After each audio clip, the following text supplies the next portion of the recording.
Odmietli sme klienta. Klient si nás objednal, aby sme mu prišli predať pozemky v Košiciach v jednej takej časti. Boli sme sa na tie pozemky pozrieť, pozemky sme nacenili, čo je taký štandard, poslali sme mu to mailom. Ako náhle mu to mailom prišlo, on nám teda odpísal, že s ponukou nesúhlasí, máme to celé prerobiť a až keď to prerobíme, potom sa s nami stretne. Tak ja som mu teda písal, že ponuka cenová mapa sa neprerába, je to realita na trhu, ktorá je. To, ak ja prerobím cenovú mapu, nebude znamenať, že on to predá za viac, teda za nezmysel, ktorý si on vymyslel. Pretože klient si pozrel najdrahšiu ponuku, ktorá bola na trhu, ktorá už bola aj tak úplne prestrelená a k nej ešte potom niečo pridal.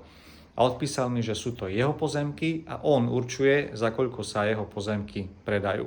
Tak sme sa nedohodli, v podstate sme s ním spoluprácu ukončili, nemá to zmysel ani pre nás, ani preňho, aby sme inzerovali niečo, čo nie sme schopní predať. Proste to nie je možné. A tak klientovi želáme veľa úspechov v predaji jeho vlastných pozemkov.